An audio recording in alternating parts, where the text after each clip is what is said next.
Welcome to NST Focus. I'm Ken Kane, a member of the Northwest Senior Theater, and I'm here to talk with our new president, Rachel Zierdt. Welcome, Rachel. We're going to talk about the upcoming show, Happy Holidays, Weather Permitting, but first, let's talk about the Northwest Senior Theater itself.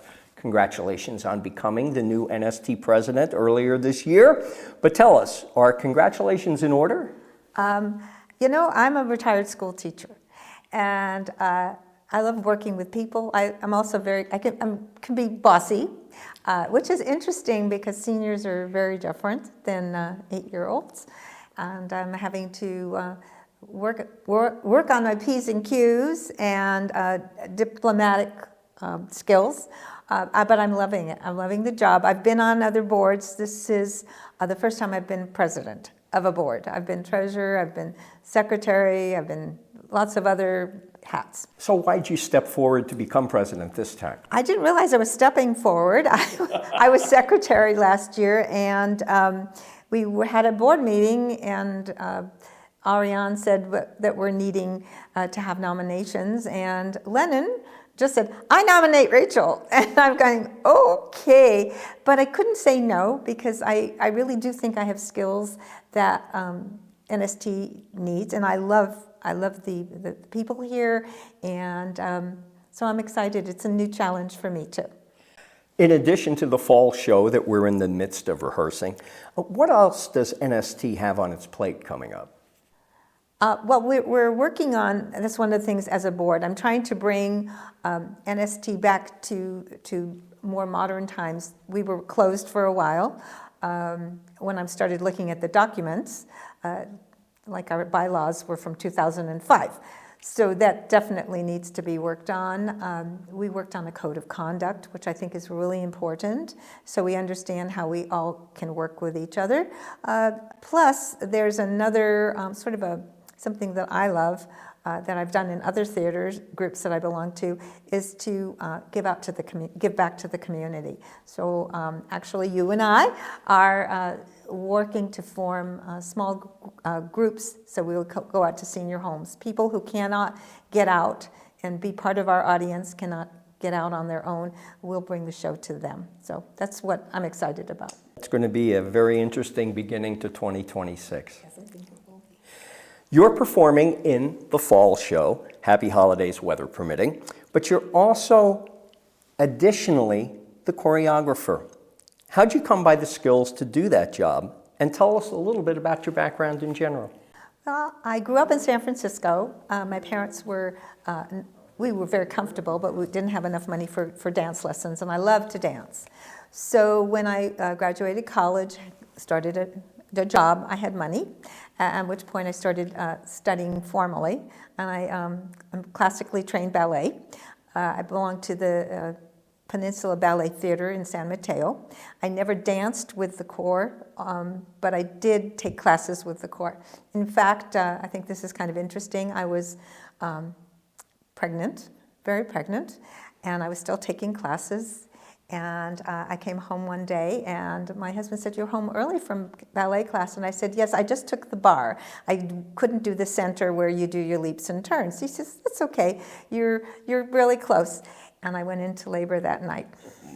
So yes, so that was my background. I never danced in front of an audience until actually I retired and moved up to Sonoma County in California, and I belonged to a group called the Kitchen Cut-Ups. They were in existence when I joined about 35 years, and we had a bigger presence than NST. We had about 15 musicians, we had 6 to 8 extraordinary singers, and maybe 15 to 18 dancers. And if I'd been there for about 3 years, the choreographer, director, came up to me and asked me if I wanted to become the dance captain. So at that point I did, and I learned a lot that way. I'm not trained to be a choreographer, but I've had enough dance experience now, and so I think I understand what can add a little bit more color to a show. What exactly does choreographing a bunch of senior citizens entail? Patience. It's interesting because everybody moves very differently. There's some restrictions, obviously. I do want to tell you that one of the most, I think, a highlight of my acting, which is not very career, was actually choreographing These Boots Are Made for Walking. It was my first season here, and I think I had 10 or 12 ladies with chairs and white boots and short skirts and tough attitudes, and it was a lot of fun.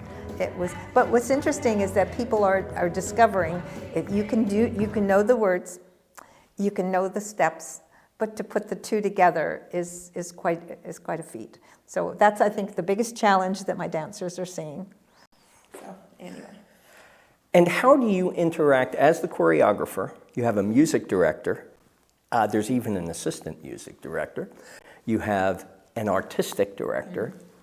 You've got lots of chefs.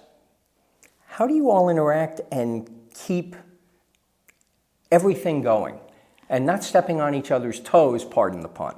Well, I feel there's an awful lot of respect.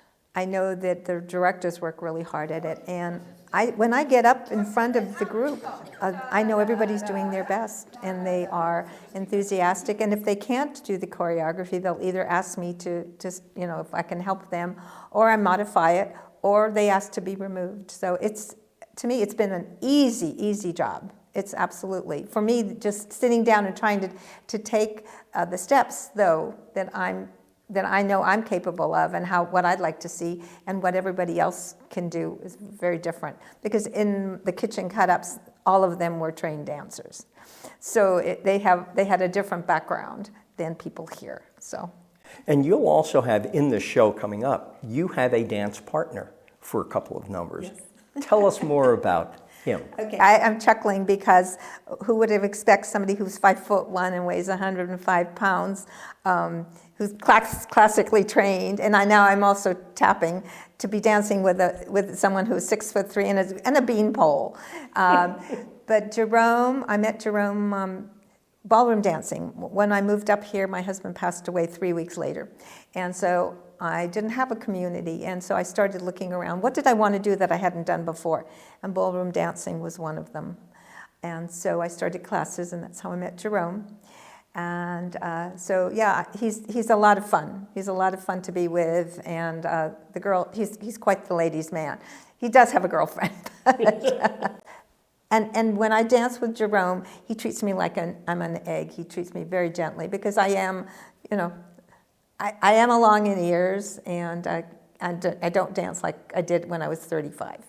So we're almost done, but let me give you one opportunity to talk to the audience about other jobs, not necessarily on stage, and skills that would benefit NST if people are interested in joining or could add something to the mix. What should they do?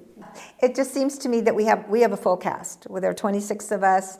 I think we need other skills, people to be able to reach out. We are needing to get ourselves better known again, because we were dark during COVID, and we've moved different places. So if you've got social skills, how to reach out to people, if you know how to do photography, if you know how to sell ads, you know how to write grants, we're looking for those kinds of skills that you might have acquired in business, and that would be helpful. You can certainly look at our website.